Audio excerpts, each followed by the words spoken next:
دریافت فرمایا ہے کہ کوئی شخص فرض نماز کی آخری 2 رکعتوں میں سے کسی ایک میں سورہ فاتحہ کی تلاوت کے بعد کوئی اور صورت ملا دے تو کیا اس پہ سجدہ سہو واجب ہوگا؟ بالکل نہیں ہوتا۔ سورہ فاتحہ تیسری اور چوتھی رکعت میں بالکل صورت کے بغیر، آیت کے بغیر پڑھی جاتی ہے نا، صرف سورہ فاتحہ پڑھتے ہیں۔ تو اگر کسی آدمی نے وہاں پر کوئی آیت یا کوئی صورت ملا دی، جیسے کہ پہلی 2 رکعتوں میں ملاتے ہیں، تو کوئی سجدہ سہو نہیں ہے، نماز ہو جائے گی۔ پھر فرمایا ہے کہ سنت کی 4 رکعتوں میں اگر آخر کی 2 رکعتوں میں یا ایک میں سورہ فاتحہ کے بعد صورت نہ ملائے تو کیا سجدہ سہو واجب ہو جائے گا؟ کوئی سجدہ واجب نہیں ہوتا بھائی، صورت ملا دی نا، غلطی ہو گئی بس، لیکن وہ اس درجے کی غلطی نہیں ہے کہ وہ نماز اس کو لوٹانا پڑے۔ سنتوں کی ایک اور مسئلہ نماز کا ہی پوچھا ہے کہ سنت کی آخری 2 رکعت میں آپ کا یہ جواب ہے کہ سنتیں جو ہوتی ہیں اس کی آخری 2 رکعتوں میں اگر کوئی سورہ فاتحہ کے ساتھ سورت پڑھنا بھول جائے، مثلا ظہر کی 4 رکعتیں ہیں، اب 4 رکعتوں میں فاتحہ کے بعد سے سورت کو ملانا ہے لیکن وہ بھول گیا، تو جواب اس کا یہ ہے کہ اگر رکوع میں یاد آ جائے تو وہیں سے کھڑے ہو کے سورت پڑھ کے آخر پہ سجدہ سہو کر لینا چاہیے۔ لوگ اس مسئلے کو نہیں جانتے اور آخر پہ سجدہ سہو کرتے ہیں، لیکن اگر رکوع میں جانے کے بعد یاد آئے، جو عام طور پہ آ جاتا ہے کہ میں نے سورت تو پڑھی نہیں، تو کھڑا ہو، پھر اس کے بعد سورت پڑھے اور نماز کے آخر پہ سجدہ سہو کرے، ان 2 چیزوں سے نماز درست ہو جائے گی۔ لیکن رکوع میں بھی یاد نہ آیا تو آخر پہ سجدہ سہو کرنا چاہیے، وگرنہ نماز نہیں ہوگی۔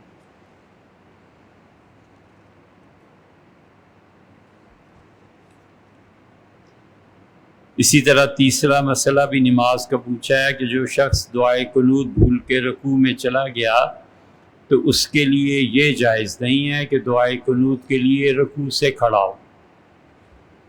سمجھے فرق؟ عام نمازوں میں اگر سورت بھول جائے، رکوع میں یاد آ جائے تو کھڑے ہو کے سورت کو پڑھ کے پھر آگے نماز پوری کرنی ہے، اور قنوت کو بھول جائے تو قنوت کے لیے جائز نہیں ہے کہ پلٹے، مگر بلکہ حکم یہ ہے کہ نماز ختم کرنے سے پہلے آخر میں سجدہ سہو کر لے۔ اب اس آدمی نے کھڑے ہو کے قنوت پڑھی اور پھر آگے نماز پوری کی تو بعض ائمہ کے نزدیک اس کی نماز باطل ہو جائے گی، لیکن فتویٰ جو مفتی حضرات دیتے ہیں وہ کہتے ہیں نماز باطل نہیں ہوگی، مگر اسے چاہیے کہ یہ گناہ ہو گیا، اللہ سے معافی مانگنی چاہیے۔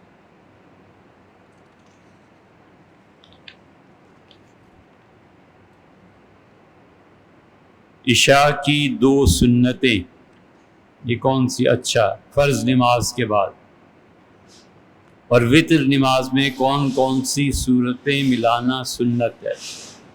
اس طرح جمعے کی نماز سے پہلے اور بعد کی سنتوں میں بھی سنتوں کی ترتیب بتا دیں۔ 3 سوال ہو گئے۔ ایک تو یہ ہے کہ عشاء کے بعد جو 2 سنتیں ہوتی ہیں آپ شروع کریں تو ظہر کے بعد بھی ہوتی ہیں، پھر عصر کے فرض پڑھنے کے بعد کچھ نہیں، لیکن مغرب اور عشاء پھر دونوں نمازیں ایسی آ جاتی ہیں کہ فرض کے بعد فوری طور پہ سنن مؤکدہ پڑھنی ہوتی ہیں۔ تو حضور صلی اللہ علیہ وسلم کی عادت شریفہ یہ تھی کہ عام طور پہ جب 2 رکعتیں پڑھتے تھے، جیسے احرام باندھنے سے پہلے، جیسے مغرب کے بعد، جیسے ظہر کے بعد، تو 2 نفل 2 سنتیں جب پڑھتے تھے تو قل یا ایھا الکافرون اور قل ھو اللہ، یہ 2 صورتیں پڑھتے تھے۔ اس لیے سنت کے قریب تر چیز یہی ہے کہ یہ 2 صورتیں پڑھ لی جائیں۔ اب عشاء میں رسول اللہ صلی اللہ علیہ وسلم فرض نماز کے بعد پڑھتے تھے 2 رکعتوں میں یہی 2 صورتیں، یہ مجھے علم نہیں نہ مطالعے میں، لیکن عمومی عادت حضور صلی اللہ علیہ وسلم کی مغرب میں بھی اور ظہر میں بھی اور احرام باندھتے ہوئے بھی اور کسی بھی وقت 2 رکعتیں پڑھنی پڑتی تھی تو 2 رکعتوں میں قل یا ایھا الکافرون اور قل ھو اللہ پڑھا کرتے تھے۔ جمعے سے پہلے اور بعد کی پھر آپ نے فرمایا ہے کہ وتر نماز میں حضور صلی اللہ علیہ وسلم کون سی صورتیں پڑھتے تھے، تو امام مفتی عبدالقادر صاحب فرنگی محلی رحمہ اللہ نے ایک بہت اچھا نقشہ بنا دیا ہے۔ کوشش کرنی چاہیے کہ اس نقشے پہ عمل ہو جائے تو سارے وتر جو ہیں وہ سنت کے مطابق ہو جائیں گے۔ حضور صلی اللہ علیہ وسلم پہلی وتر کی صورت میں پہلی وتر کی رکعت میں سورہ اعلیٰ پڑھتے تھے، سبح اسم ربک الاعلیٰ۔ دوسری رکعت میں سورہ کافرون پڑھتے تھے، اور تیسری رکعت میں حضور صلی اللہ علیہ وسلم سورہ اخلاص، قل ھو اللہ، پھر قل اعوذ برب الفلق اور پھر قل اعوذ برب الناس، تینوں صورتیں تیسری رکعت میں پڑھ کے پھر رکوع کرتے۔ مختلف ترتیبیں ہیں، کسی ایک ترتیب پہ بھی عمل کر لے ماشاءاللہ کیا کہنے، نماز عین سنت کے مطابق ہوگی۔ پہلی ترتیب اس کی یہ ہے کہ حضور صلی اللہ علیہ وسلم سورہ سبح اسم ربک الاعلیٰ پڑھتے تھے، دوسری میں قل یا ایھا الکافرون، پہلا قل ہو گیا نا، تیسری میں تینوں قل اکٹھے ہی پڑھ دیتے تھے، اور یہ آسان ہے، نماز پڑھنی ہو تو کیا دشوار ہے۔ دوسرے رسول اللہ صلی اللہ علیہ وسلم کبھی کبھی یہ بھی فرماتے تھے کرتے تھے کہ پہلی رکعت میں سورہ اعلیٰ سبح اسم ربک الاعلیٰ، دوسری میں قل یا ایھا الکافرون، اور تیسری رکعت میں تینوں کی بجائے ایک سورہ اخلاص پڑھ لیتے، بس یہ بھی سنت کے مطابق۔ تیسری رکعت میں یہ جو تبدیلی ہے، کبھی 3 پڑھ لیتے تھے، تینوں قل آخری، کبھی 1 پڑھ لیتے تھے قل ھو اللہ احد۔ تیسری صورت یہ ہے کہ حضور صلی اللہ علیہ وسلم الہاکم التکاثر پڑھا کرتے تھے پہلی رکعت میں، دوسری میں والعصر، اور تیسری میں سورہ کافرون، الہاکم التکاثر اور پھر والعصر ان الانسان لفی خسر، اور تیسری میں کافرون۔ کبھی کبھی رسول اللہ صلی اللہ علیہ وسلم کی چوتھی ترتیب یہ تھی کہ پہلی رکعت میں وتر کے انا انزلناہ فی لیلۃ القدر یہ پڑھتے تھے، اس کے بعد اذا جاء نصر اللہ، اور اذا جاء نصر اللہ کے فوراً بعد تبت یدا ابی لہب، یہ بھی ایک ترتیب تھی، یہ چوتھی ہو گئی۔ پانچویں ترتیب رسول اللہ صلی اللہ علیہ وسلم سورہ اذا زلزلت الارض زلزالہا پہلی رکعت میں پڑھتے تھے، دوسری میں سورہ کوثر مختصر ہوگی نا، اور تیسری میں سورہ اخلاص۔ تو پہلی سورت قدر لمبی ہو گئی اذا زلزلت الارض، پھر دوسری میں سورہ کوثر اور تیسری میں سورہ اخلاص۔ حضور صلی اللہ علیہ وسلم کی چھٹی ترتیب بھی تھی، اور وہ یہ کہ پہلی رکعت میں وتر کی قل یا ایھا الکافرون پڑھ لیا، پھر ساری صورتیں چھوڑ کے دوسری میں قل اعوذ برب الفلق اور تیسری میں قل اعوذ برب الناس۔ بہت آسان ہے اسے یاد رکھنا۔ اور آخری 7ویں ترتیب تو بہت ہی آسان ہے۔ آخری 3 صورتیں ہیں نا قرآن کی، حضور صلی اللہ علیہ وسلم پہلی میں سورہ اخلاص، دوسری میں قل اعوذ برب الفلق اور قل اعوذ برب الناس، 3 صورتیں آخری 3 رکعتوں میں پڑھ لیتے تھے۔ یہ 7 ترتیبیں مختلف احادیث کی کتابوں میں آئی ہیں۔ مفتی عبدالقادر صاحب رحمۃ اللہ بڑی محنت فرمائی ہے، اللہ تعالیٰ ان کی قبر کو منور کرے اور اللہ ان کی قبر کو اپنی رحمت سے بھر دے۔ بہت بہت دور دور سے روایات لا کے رسول اللہ صلی اللہ علیہ وسلم کی 7 ترتیبیں انہوں نے بتا دی ہیں کہ حیات طیبہ میں یہ ہوتا رہا۔ اس طرح جمعے سے پہلے اور بعد کی سنتوں میں بھی صورتوں کی ترتیب۔ غلام جیلانی صاحب جمعے سے جو پہلے کی سنتیں ہیں نا، حضور اقدس صلی اللہ علیہ وسلم ما قدر، تم اپنی نماز جمعے سے پہلے پڑھ لینا جو اللہ نے نصیب میں لکھا ہے، 2 رکعتیں، 4 رکعتیں، 6 رکعتیں، ما قدر، جو اللہ نے نصیب میں لکھا ہے، جو تمہیں اللہ نے توفیق دی ہے۔ زیادہ اچھا یہ ہے کہ اللہ نے جو توفیق دی ہے، جمعے کی فرض سے پہلے، خطبے سے بھی پہلے 2 رکعتیں پڑھ لے، 4 پڑھ لے۔ اس میں رسول اللہ صلی اللہ علیہ وسلم 2 رکعتیں پڑھتے تھے، تو وہی ترتیب تھی سورہ کافرون اور قل هو اللہ، اور اس کے بعد کی 4 صورتیں جو ہیں اس میں رسول اللہ صلی اللہ علیہ وسلم کوئی ترتیب ہمیں نہیں معلوم۔ اتنا پتہ ہے کہ صحابہ رضی اللہ عنہ میں سے اختلاف تھا کہ رسول اللہ صلی اللہ علیہ وسلم جمعے کی بعد کی 4 رکعتیں پڑھتے تھے یا 2 پڑھتے تھے۔ کچھ کا خیال ہے 2 سنن موقدہ ہیں، 4 غیر موقدہ ہیں، لیکن فتویٰ اس پہ ہمارے یہاں یہ ہے کہ 4 موقدہ سنتیں ہیں اور اس کے بعد 2 رکعتیں غیر موقدہ سنتیں ہیں، نفل ہیں، کچھ بھی ہے، لیکن پہلی 4 سنتیں فرض نماز کے بعد والی وہ سنن موقدہ ہیں۔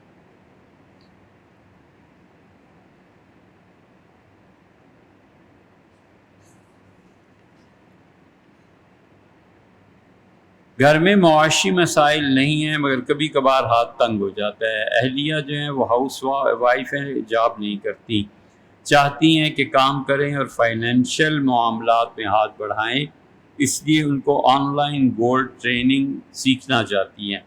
سوال یہ ہے کہ کیا آن لائن گولڈ یا فاریکس ٹریڈنگ کرنا ہمارے لیے جائز ہے یا جائز ہونے کی کوئی صورت ہو سکتی ہے؟ جائز ہونے کی صورتیں احمد صاحب ہو سکتی ہیں، لیکن اس پہ بات اس لیے نہیں کرنی کہ ہم سختی سے اس بات کے قائل ہیں کہ گھر کی خواتین سے چاہے تنگ دستی کیوں نہ ہو کام نہیں کرانا چاہیے۔ ان کی اصل ذمہ داری اپنے بچوں کی پرورش ہے، ان کی اصل ذمہ داری اللہ کی اطاعت ہے، اپنے شوہر کے لیے خوشی کا باعث بننا ہے۔ ان کی اصل ذمہ داری یہ ہے کہ وہ کمائی نہیں ہے، وہ اس معاشرے کو اچھے بچے، اچھی نسل، تربیت یافتہ لوگ دے سکیں۔ بس عورت جو بھی جائز کام کرتی ہے، ٹیچنگ ہے، لیڈی ڈاکٹر ہے وغیرہ وغیرہ، ہم سے ناجائز نہیں کہتے، لیکن اس صورت میں اگلی نسل جو برباد ہوتی ہے نا، اس پہ بیان کرنے کی کوئی ضرورت نہیں ہے، سب لوگ جانتے ہیں۔ پنجاب حکومت فائنانس ڈپارٹمنٹ میں جنبش قلم، انہوں نے 2 دسمبر سن 24 میں ریٹائرمنٹ لینے والے ملازمین کی پینشن اور گریجویٹی کو 40% کم کر دیا ہے۔ موجودہ پریشان کن صورتحال میں اگر کسی انشورنس کمپنی سے پالیسی لے لی جائے تو شریعت کا حکم کیا ہے؟ شریعت کا حکم یہ ہے کہ آپ اس ادارے کو دیکھیں جس ادارے کی رہنمائی علماء کر رہے ہیں، اور انہوں نے خاص طور پہ شرعی مستند علماء رکھے ہوئے ہیں۔ اگر وہ اجازت دیں اور وہ کہیں کہ ہمارے ہاں فائنینس کی شرعی چیزیں ہوتی ہیں، بالکل درست ہے، کوئی حرج نہیں۔ حدیث کے متعلق تشویش ہے کہ رسول اللہ صلی اللہ علیہ وسلم بیری کا درخت جو کاٹ دے، اللہ اسے جہنم میں ڈالے گا اور اس کا سر خدا جہنم میں الٹا دے گا۔ یہ الفاظ بہت سخت ہیں۔ معلوم ہوتا ہے کہ بیری کا درخت کاٹنا کبیرہ گناہ ہے۔ ہمارے ارد کے علاقوں میں بہت پائے جاتے ہیں، لوگ ایندھن کے لیے کاٹتے ہیں، اور کچھ لوگ یہ حدیثیں بیان کرتے ہیں تو لوگ ڈر جاتے ہیں۔ گزارش ہے کہ تفصیل سے وضاحت۔ بات یہ ہے کہ صرف بیری کا درخت نہیں ہے، حضور اقدس صلی اللہ علیہ وسلم نے ہر اس درخت کے کاٹنے سے منع فرمایا ہے جس سے مخلوق خدا یا پرندے فائدہ اٹھاتے۔ سیدھی سی بات، درخت کاٹنے ہی نہیں چاہیے۔ کانٹے ہیں، کیکر ہے، بہتر یہ ہے کہ کیکر کی صفائی کا خیال رکھا جائے، کیکر بھی نہ کاٹا جائے جب تک کہ وہ لوگوں کے لیے تنگی کا باعث بنتا ہے، اس لیے کہ کیکر بہترین کوئلہ بنتا ہے سردیوں میں تاپنے کے لیے، انسانوں کو نفع دیتا ہے۔ اس لیے رسول اللہ صلی اللہ علیہ وسلم نے جو فرمایا نا کہ اسے جہنم میں جھونک دیا جائے گا، یہ روایت، یہ حدیث صحیح ہے، سنن ابی داؤد میں آئی ہے۔ لیکن جب محدثین سے پوچھا گیا تو انہوں نے کہا یہ حدیث کا ایک جملہ ہے۔ حضور اقدس صلی اللہ علیہ وسلم نے جو بتائی یہ بات، آپ نے فرمایا لوگوں وہ درخت نہ کاٹنا جس سے مسافر فائدہ اٹھاتے ہوں، یعنی اس کے سائے میں سوتے ہوں۔ ٹھنڈا سایہ ہوتا ہے نا بعض درختوں کا، گاؤں میں دیہات میں لوگ چارپائیاں ڈالتے ہیں، سوتے ہیں۔ اسی طرح وہ درخت جس سے فرمایا آپ نے کہ جانور فائدہ اٹھاتے ہوں، اور اگر کوئی شخص ایسے درختوں کو بغیر کسی وجہ سے کاٹ دے گا تو خدا سب سے پہلے جہنم میں اسے الٹا لٹکائے گا، اس کا سر جہنم میں چلے گا۔ یہ اس لیے ہے کہ درخت نہیں کاٹنے چاہیے، حد الوسع، جہاں تک ہو سکے ایسے نہیں کرنا چاہیے۔ اچھا، اس لیے امام ابو داؤد رحمۃ اللہ تو بیری کا ذکر لائے ہیں، لیکن حقیقت یہ ہے کہ تمام درختوں سے میں کا مراد ہے حضور صلی اللہ علیہ وسلم کی۔ اور ایک یہ ہے کہ آپ نے کہا گرد و پیش میں ہے، تو گرد و پیش میں لوگوں کی ذاتی زمین ہے نا جی، اس ذاتی زمین میں جو چاہیں سو کریں، شریعت نے انہیں حق دیا، اسے پتہ ہے آپ کمرہ بنانا ہے تو بیری کا درخت کاٹنا پڑے گا نا، تو کمرہ زیادہ ضرورت ہے بنسبت اس درخت کے، اسے کاٹنے کی بھی اجازت ہے۔ بعض روایات میں آتا ہے کہ حضور اقدس صلی اللہ علیہ وسلم صدر الحرم، مکہ مکرمہ اور مدینہ منورہ کے علاقے میں جو شخص بیری کا درخت کاٹ دے گا، اسے حرم کی حدود میں کاٹے گا تو اسے جہنم میں الٹا لٹکا دیا جائے گا۔ مراد بس مختصر خلاصہ وہی ہے کہ انسان، جانور جن چیزوں سے فائدہ اٹھاتے ہیں انہیں معدوم نہیں کرنا چاہیے۔ مسجد میں تعمیر ہو رہی ہے اور قبلے کا تعین مسئلہ بنا ہوا ہے، کیا موبائل پر سے قبلہ کا تعین کیا جا سکتا ہے؟ قبلہ سے ہلکا سا فرق ہو تو کیا نماز ہو جائے گی؟ یہ اور کوئی کام نہیں رہا بھیا اس میں لڑنے کے علاوہ، کوئی بات ہے یار، ان مسلمانوں کو اور کوئی کام نہیں رہا، خام خواہ بولنا، خام خواہ اس میں عیب نکالنا۔ یہ جتنے جدید آلات اب آ گئے ہیں ان سے قبلے کا رخ متعین کرنا جائز ہے۔ پرانے فقہا جو منع کرتے تھے وہ اس لیے منع کرتے تھے کہ ایسے نہ ہو کہ تم اپنے زمانے کے آلات کو استعمال کرو اور پھر وہ گمراہ جذباتی علامہ مشرقی کہ آج تک امت کی نماز ہی نہیں ہوئی، لاہور کا قبلہ ادھر ہے، اسے پورا رسالہ لکھ مارا کہ امت میں نماز ہی نہیں ہوئی۔ ہمارے دادا کے بھائی تھے وہ بڑے علامہ مشرقی کے، مطلب بہت، بھائی انہیں روکتے رہے باقی کہ نہ کرو، یہ مشرقی کیا ہے، یہ جذباتی چیزیں ہیں۔ لاہور گئے، شہید ہو گئے، کہ بھائی ان کی میت لے آئے رحمہ اللہ۔ وہ ایک مسجد کے جھگڑے میں، وہ بھی کیونکہ ان کے والد نے مسجد بنائی، ساری زندگی کہ تمہاری نماز ہی نہیں ہوتی، نماز ادھر کر کے نماز۔ ان کے ایک دوست بہت بوڑھے ہو گئے تھے تو کہنے لگے کہ اب بچے تم اس فتوے پہ کرو، تمہارے دادا کے بھائی، دادا تمہارے ایسے، یہ وہ سنتا رہا۔ تو میں نے انہیں نکالا وہ ساری چیزیں، میں نے کہا مسجد نبوی میں 2 ڈگری کا فرق ہے بیت اللہ سے۔ حدیث میں آیا ہے حضور صلی اللہ علیہ وسلم مسجد نبوی کی جب بنیاد رکھ رہے تھے تو آپ نے بیت اللہ کو دیکھا، سارے پردے اٹھا دیے گئے اور آپ نے مسجد نبوی کی بنیاد رکھی۔ اب بھی 2 ڈگری کا فرق ہے، تو نماز تو حضرت رسول اللہ صلی اللہ علیہ وسلم کی بھی نہیں ہوئی، جو علامہ مشرقی ہے نا اس کے مطابق تو وہ بھی نماز نہیں، اب کیا کریں؟ تو بیچارے زیادہ ہی بوڑھے ہو گئے تھے۔ فرمایا بزرگ سچ کہتے تھے، یہ علم جو ہے نا یہ مولویوں کو گمراہ کر دیتا ہے۔ اس کے بعد گمراہی کی، ہماری گمراہی کے فتوے کے بعد اللہ بخشے انتقال بھی فرما گئے۔ اس لیے مت لڑو۔ اب جو جدید آلات آ گئے ہیں اس سے اس لیے روکتے ہیں کہ تم پچھلوں کو برا کہو گے، جیسے اللہ وغیرہ وغیرہ، وگرنہ کوئی حرج نہیں ہے اصلاً۔ اور اصول کی بات یہ ہے کہ اپنے قرب و جوار کی مساجد اور قبرستانوں کو دیکھنا چاہیے، سیدھے سادے طریقے سے قبلہ متعین کر لینا چاہیے، لڑنا نہیں چاہیے، کیونکہ قبلہ آپ اور طرف کو قبلہ نکالیں، وہ اور طرف کو نکالیں، ضرور لڑیں گے کہ تمہاری نماز نہیں ہوتی، تمہاری نماز۔ یاد رکھو امت میں دو یہ آپ کا اصل جواب ہے، امت میں 2 طرح کے قبلے کا تعین ہے۔ جن ممالک میں شافعی حضرات بستے ہیں وہ اب بھی صفیں گول بنتی ہیں، یمن میں چلے جائیں، مسجد جو ہے وہ چاروں طرف سے چاروں طرف کیا گول ہی ہوتی ہے، اور اندر جیسے بیت اللہ میں صفیں بنتی ہیں نا اسی طرح وہ گولائی میں صفیں بناتے ہیں۔ وہ کہتے ہیں ہر ایک کا منہ قبلے کی طرف ہو جائے گا، گولائی میں صفیں بنا۔ حنفی فقہا واحد ہیں جو کہتے ہیں کہ قبلہ نکال لیا جائے، انسان کے چہرے اور سینے کے کوئی ایک حصہ بھی پورے بیت اللہ سے ایک لائن گزرتی ہے، نماز ہوگی۔ پھر جب سینے پہ آتے ہیں تو یہ دوسرا مسئلہ ہے، وہ کہتے ہیں 45 ڈگری ادھر ہو جائے یا ادھر ہو جائے نماز ہو۔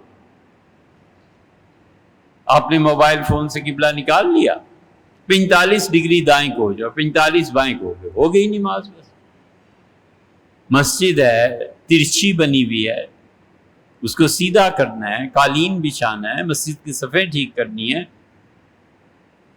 لوگ کرتے ہیں، ٹھیک کرتے ہیں۔ 45 ڈگری بہت بڑا فرق ہے، یہ جانتے ہیں جو کمپیوٹر وغیرہ اور جو جیومیٹری جانتے ہیں، 45 ڈگری بہت بڑا فرق ہے۔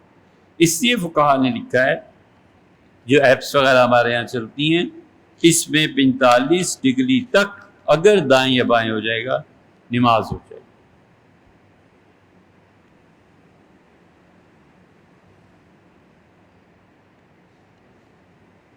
اللہ تعالیٰ کی صفت ارادہ کو جپنے کے لیے کون سا نام ہے؟ بڑا اچھا سوال بھی اچھا ہے اور فکرہ بھی بہت اچھا ہے۔ صفت ارادہ کو جپنے کے لیے، یہ جپنا جو ہے نا، یہ صحیح معنی میں تصور دیتا ہے، جسے کہتے ہیں تسبیح گھمانا، جسے کہتے ہیں تسلسل کے ساتھ پڑھنا۔ ایک اور محاورہ بھی ہے، رام رام جپنا پرایا مال اپنا۔ کیوں آفتاب صاحب؟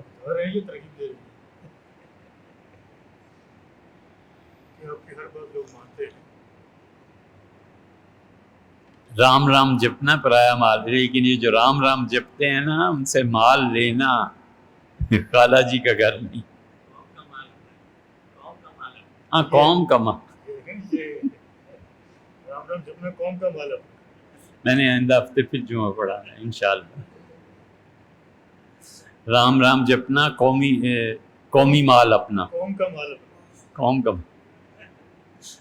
حالت احرام میں وضو کے دوران یا ویسی بالوں کے ٹوٹ جانے کی صورت میں جو صدقہ دینا ہوتا ہے، وہ حدود حرم میں صدقہ کریں گے یا کہیں بھی کریں؟ کہیں بھی کر دیں، حدود حرم ضروری نہیں ہے۔ بہتر یہ ہے کہ حدود حرم میں جو فقراء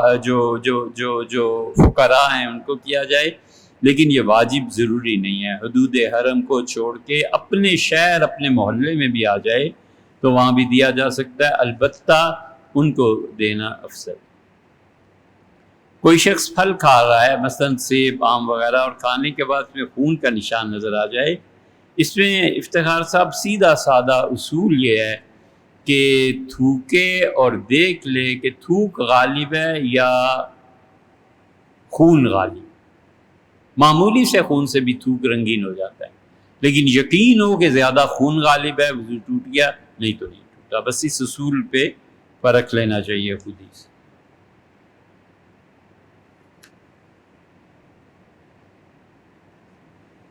A woman whose husband is alive and she only has one son. She does not have any daughters. Her father and mother passed away before her. So what will her son and her husbands get from the inheritance? ایک خاتون ہیں، ان کا انتقال ہو گیا اور صرف ایک بیٹا اور ایک ان کے شوہر رہ گئے، باقی کوئی نہیں رہا، تو وراثت کی تقسیم کیسے ہوگی؟ اب دہرانے کی ضرورت تو نہیں کہ پہلے ان کے تجہیز و تکفین وغیرہ وغیرہ یہ چیزیں کی جائیں گی اور اس کو بھی نہ کیا جائے، پھر 1/3 حصہ اگر انہوں نے کوئی وصیت کی ہے تو اس وصیت میں یہ چیز ہوگا۔ اور کفن دفن عورت کا جو ہے نا، یہ شوہر کے ذمہ واجب ہے، اس کے مال سے نہیں کاٹا جائے گا۔ اگر بیٹا یہ کہے، فرض کر لو کہ بھئی والدہ کے مال کو آپ استعمال نہ کریں، یہ ابو کے ذمہ واجب ہے، والد کرے، تو صحیح کہتا ہے، شریعت کے مطابق کہتا ہے۔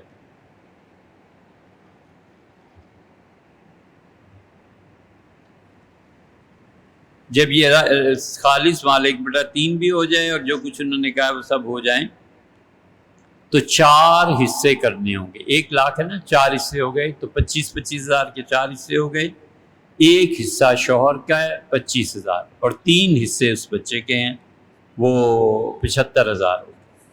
اس طرح سے شرعاً یہ تقسیم ہو. نفل نماز کے دوران قرآن موبائل سے دیکھ کر پڑھ سکتے ہیں؟ ایسے نہیں ہے. موبائل پہ دیکھ کر قرآن کریم کی تلاوت نماز جب شروع ہو جائے تو وہ جائز ہی نہیں رہتی. ہمارے نزدیک وہ نماز شروع ہی نہیں ہوتی. شواف حنابلہ وغیرہ کے بھی ہو جاتی ہے. ہمارے ہاں تو امام محمد کیا اور امام ابو یوسف رحمۃ اللہ علیہ بھی اس میں رعایت دیتے ہیں، لیکن امام ابو حنیفہ رحمۃ اللہ علیہ اس کی رعایت نہیں دیتے. وہ کہتے ہیں اللہ کے سامنے کھڑے ہو، طویل رکعتیں پڑھنی ہے اور نفل پڑھ رہے ہو، مثلاً سورہ اخلاص 15 مرتبہ پڑھ لی، دوسری رکعت میں نفل ہی ہے نا 14 مرتبہ پڑھ لی، پھر تیسری رکعت میں 13 مرتبہ پڑھ لی وغیرہ وغیرہ. تو کہتے ہیں کہ اگر نفل میں طویل قیام کرنا ہے تو ایک رکعت میں کئی صورتیں پڑھ کے دوسری رکعت میں دوبارہ انہی صورتوں کو پڑھ لے، یہ جائز ہے. لیکن فرض نماز میں ایسے مکروہ کرتا ہے اس.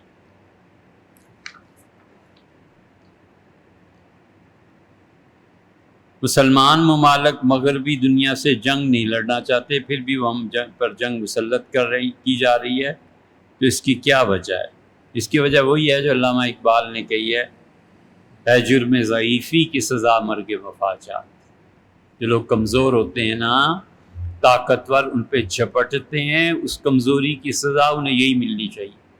کسی نے تمہیں منع کیا ہے طاقتور بننے سے؟ کسی نے روکا ہے؟ بنیادی تبدیلیاں نہیں آتی، نظام تعلیم نہیں بدلتے.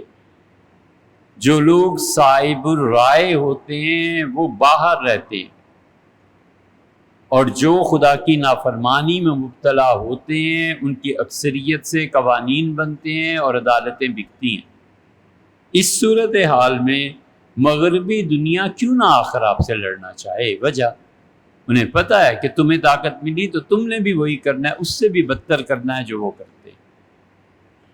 تو دفاع کا حق ہر ایک کو حاصل ہے، ہمیں اس سے کیا بحث ہے بھیا. لیکن یہ جو کچھ دیکھنا پڑ رہا ہے نا، یہ نسلوں کی جہالت اور نسلوں کی مال کے غلط خرچ کا نتیجہ ہے. جس قوم کے لوگ 50 لاکھ اور 2 کروڑ شادیوں پہ خرچ کرتے ہوں، انہیں تو جتنے جوتے پڑے اتنے ہی کم.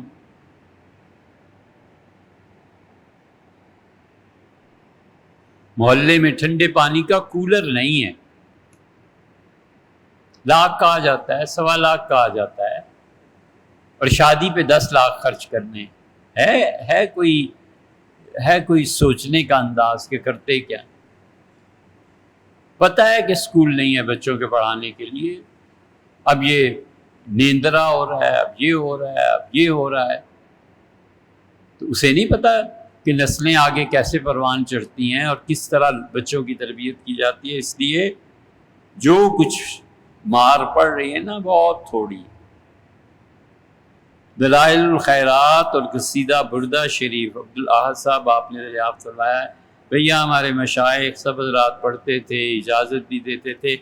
اس کی بعض چیزیں ایسی ہیں جو ہم درست نہیں سمجھتے، اس لیے ہم نہیں کہتے کہ ان چیزوں کو پڑھنا چاہیے. درود شریف کے باب میں کئی مرتبہ بیان ہو چکا، سب سے افضل درود کے صیغے وہ ہیں جو رسول اللہ صلی اللہ علیہ وسلم نے سکھائے. السلام علیکم ایھا النبی ورحمۃ اللہ وبرکاتہ، السلام علینا وعلی عباد اللہ الصالحین. یہ حضرت نے سکھایا تھا پڑھنے کے لیے، اور اس طرح کے جو صیغے انہوں نے فرمائے ہیں سب سے افضل وہی. ایک مسلمان کے لیے کم سے کم دینی علوم اور مسائل کا جاننا کتنا ضروری ہے. جو چیز اس پہ فرض ہے نا جی، اس کے مسائل سیکھ. بس اب 10 سال کے بچے کو کیا اس سے پڑی ہے کہ طلاق اور نکاح کے مسائل اسے سکھائیں؟ کوئی مفتی ہے تو بات کرے، یا کورس ہے، نصاب ہے تو الگ بات ہے. اس بچے کو یہ یاد رکھنا ہے نماز کیسے پڑھی جاتی ہے، غسل کیسے ہوتا ہے، وضو کیسے ہوتا ہے. بس شادی کرنی ہے تو 4 مہینے پہلے اسے پتہ ہونا چاہیے کہ طلاق کن الفاظ سے ہو جاتی ہے، طلاق صراحتاً بھی ہوتی ہے، کنائی بھی ہوتی ہے. مجھے یہ مسئلے یاد رکھنے چاہیے تاکہ میری زندگی کا جو آغاز ہے اس میں کچھ اللہ تعالیٰ کے احکامات کی اطاعت. حج پہ جانا ہی نہیں، چین سے نہیں ہے حج پہ جانے کا، کدھر سے حلال کا مال 20 لاکھ اور 30 لاکھ لائے گا؟ پھر تم کیوں حج کے مسئلوں میں انٹرسٹ لے رہے ہو؟ نہ کام کرو یار، کماؤ، پیسہ کماؤ۔ حج کے مسائل جس سال جانا ہے اس سال علماء سے پوچھ لینا۔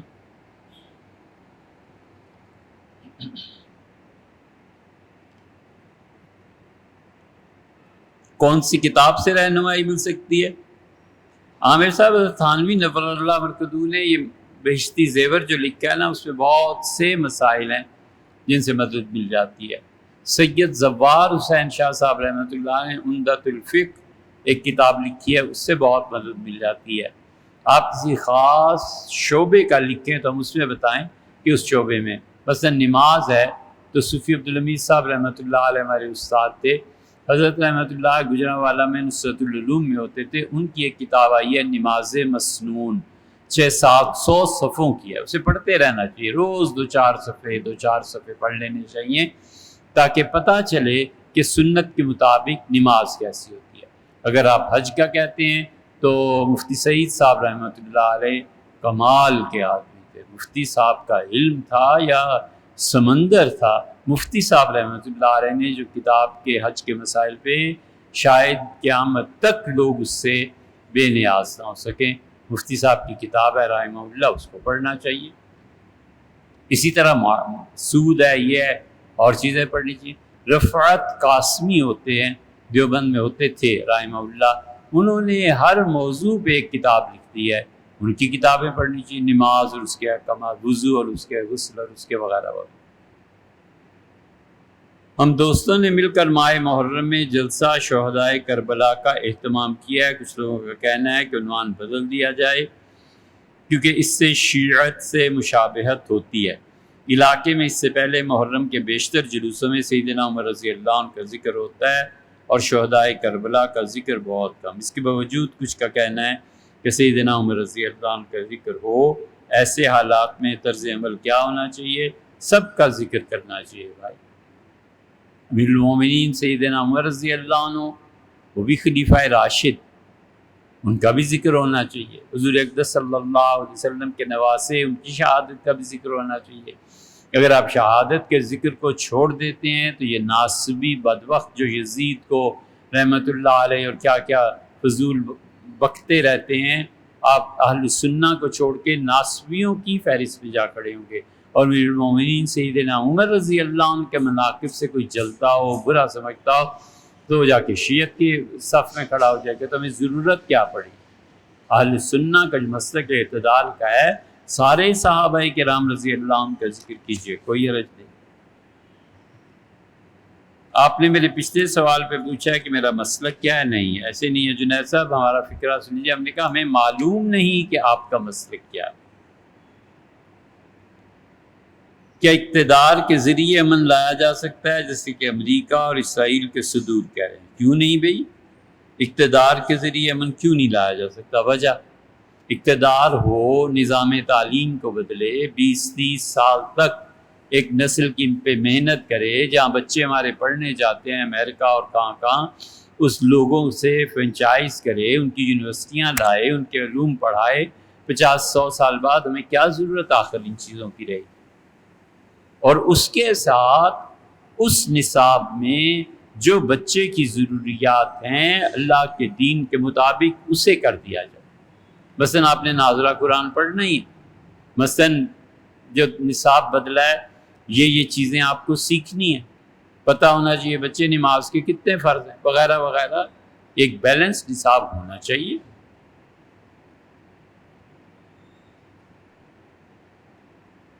مفتی صاحب، Israel is gaining power day by day.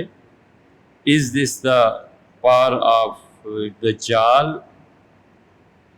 یہ طلحہ صاحب دجال کوئی فرد ہے، حضور اقدس صلی اللہ علیہ وسلم نے اس کے متعلق جو باتیں بتائی ہیں وہ نظام نہیں ہے، وہ ایک فرد۔